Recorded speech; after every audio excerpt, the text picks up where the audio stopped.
নগর জীবনে আমরা যারা থাকি আমরা হয়তো বাক্সবন্দি ফুলের দেখা পাই কিংবা ফুলের তোড়া সাজানো কিংবা পানি দিয়ে একটি টবের মধ্যে রাখা ফুলগুলো আমরা দেখতে পাই। তবে ঢাকায় আসা অধিকাংশ ফুলের যোগান কিন্তু ঢাকার পাশ থেকেই আসে, কিছু ক্ষেত্রে নারায়ণগঞ্জ, কিছু ক্ষেত্রে সাভারের দিকটা থেকে আসে। তবে এই মুহূর্তে সাভার নিয়ে যাচ্ছি না, আপনাদের নিয়ে যাব নারায়ণগঞ্জে, কারণ নারায়ণগঞ্জ থেকে আমার খুব প্রিয় একজন মানুষ এই মুহূর্তে আমাদের সাথে যুক্ত হচ্ছেন, আমির হোসেন স্মিথ। তিনি আমাদের ফুলবাজারের আপডেট জানাবেন। স্মিথ, শুভ সকাল। শুভ সকাল স্মিথ।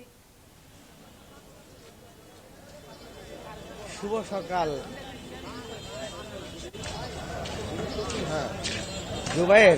আমি আসলে নারায়ণগঞ্জের যে সাবদি অর্থাৎ বন্দরের সাবদি এলাকায় যে ফুলের চাষ হয় সেই ফুলের বাগানের চাষিরা কিন্তু সরাসরি সেই ফুল নিয়ে আজকে শহর এসেছেন। আপনি জানেন যে রাত পোহালেই কিন্তু 21শে ফেব্রুয়ারি, সেই 21শে ফেব্রুয়ারির বাজার ধরার জন্য কিন্তু নারায়ণগঞ্জের বন্দরের যে ফুল চাষিরা, তা আমার পেছনে সেই ফুল চাষিরা কিন্তু ফুল বিক্রি করার জন্য এখানে সারি সারি ডালা নিয়ে এসেছেন। আপনি আমার পেছনে দেখলেই বুঝতে পারবেন যে এখানে বিশাল ফুলের হাট। এই ক্রেতারাও এখানে কিন্তু আসছেন, নারায়ণগঞ্জ জেলার বিভিন্ন দ্বার প্রান্ত থেকে ক্রেতারা এসেছেন তাদের ফুল ক্রয় করতে। তারা ফুল দেখছেন এবং তাদের যে সুন্দর প্রয়োজনীয় যে ফুল সেটি কিন্তু তারা গ্রহণ করছেন। তবে আজকে আমি এই এলাকায় এসে যেই বিষয়টি লক্ষ্য করছি সেটি হচ্ছে এখানকার ফুল চাষিরা গত বছরের তুলনায় যে বেচাকেনা হয়েছিল এই বছর কিন্তু কিছুটা কম দেখা যাচ্ছে। আমি যদি কয়েকজন ব্যবসায়ীর সাথে একটু কথা বলতে চাই, তাই বুঝতে পারবেন যে আসলে ব্যবসায়ীরা কি বলছেন। আচ্ছা, আমি আপনার সাথে একটু কথা বলতে চাই, সেটা হচ্ছে গত বছরের তুলনায় এবছরের ফুল চাষ বা বিক্রি কেমন হচ্ছে? গত বছরের তুলনায় এবছরে বিক্রি খুবই কম হচ্ছে। স্কুল কলেজ সব বন্ধ, ব্যবসা কিনে একবার কম। যারা শহীদ মিনার যাবে, শহীদ মিনার ডিসিশন দিচ্ছে 5 জনের বেশি ঢুকতে পারবো না। এই কারণে, বিশেষ করে এই কারণে এবারকার ব্যবসা খুবই খারাপ যাইতেছে, মন্দা যাইতেছে। আপনারা কি কি ফুল নিয়ে আসছেন? এখানে গাঁদা ফুল নিয়ে আসছি, চেরি ফুল নিয়ে আসছি, যে জিপসি ফুল নিয়ে আসছি, ক্যালেন্ডলা নিয়ে আসছি, গোলাপ নিয়ে আসছি, ডালিয়া আছে, মাম আছে, আছে, স্টার ফুল আছে, চন্দ্রমল্লিকা আছে, বিভিন্ন ধরনের ফুল নিয়ে আসছি। জুবাইর, আপনি আসলে শুনছিলেন যে ফুল ব্যবসায়ীরা যে কথাটি বলছিলেন যে তাদের কিন্তু এবছরের ফুলের যে ব্যবসাটি সেটি অনেকটা মন্দা যাচ্ছে। তবে তারা আগ্রহ ভরে নিয়ে আসছেন, তারা কিন্তু প্রচুর ফুল কিন্তু এখানে আছেন, কিন্তু ক্রেতাদের কিছুটা অভাব কিন্তু এখানে আমরা লক্ষ্য করছি। আমি আরেকজন ফুল চাষির সাথে কথা বলতে চাই যে আপনি তো অনেক গোলাপ নিয়ে এসেছেন, এবছর এই গোলাপের দাম কেমন বিক্রি হচ্ছে বা গোলাপের আসলে চাহিদা কেমন? এবছর মোটামুটি গেছে, আবার গোলাপের দাম একটু বেশি গেছে।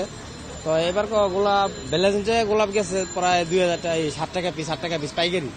আর আজকে গোলাপ পাইকারি 3 টাকা, 3.5 টাকা চলতেছে এই। আর মোটামুটি করোনা হিসেবে এরকম ধারণা করছিলাম একদম খারাপ হইব, আল্লাহর রহমতে এত খারাপ না, মোটামুটি ভালো।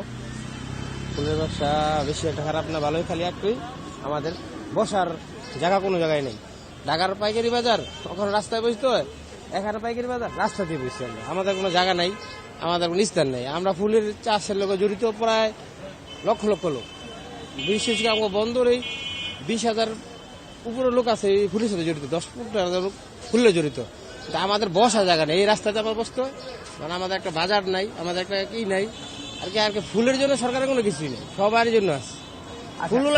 জুবাইর, আপনি শুনছিলেন যে এই যে বিক্রেতা অর্থাৎ ফুল চাষি যিনি সরাসরি ফুল চাষের সাথে জড়িত, তারা কি দাবি করেছেন যে তাদের জন্য যে সরকার যেন একটি ফুলের মার্কেট অর্থাৎ স্থায়ী মার্কেট তারা নির্মাণ করতে চান, সেই মার্কেটে যাতে তারা বসে প্রতিদিন ফুল বিক্রি করতে পারেন। আপনি জানেন যে এখন কিন্তু পেশাদার হিসাবে তারা প্রতি এলাকাতে অর্থাৎ যশোর, নারায়ণগঞ্জ, সাভার সহ বিভিন্ন এলাকায় কিন্তু বাংলাদেশি ফুল চাষ হয়। আগে বাংলাদেশের বাইরের থেকে ফুল নিয়ে আসা হতো, কিন্তু এখন কিন্তু বাংলাদেশে যে ফুল চাষ হয় সেই ফুল দিয়ে কিন্তু বাংলাদেশের চাহিদা পূরণ হয়। সে কারণে তারা বলছেন যে এখানে যে ফুল উৎপাদন হয় সেই উৎপাদিত পণ্য তারা যেন একটি মার্কেটে সে বিক্রি করতে পারে, নির্দিষ্ট মার্কেটে, অর্থাৎ রাস্তায় ফুটপাতে নয়। তারা একটি স্থায়ী মার্কেট চান, যে মার্কেটে ফুল তারা বিক্রি করতে পারবেন।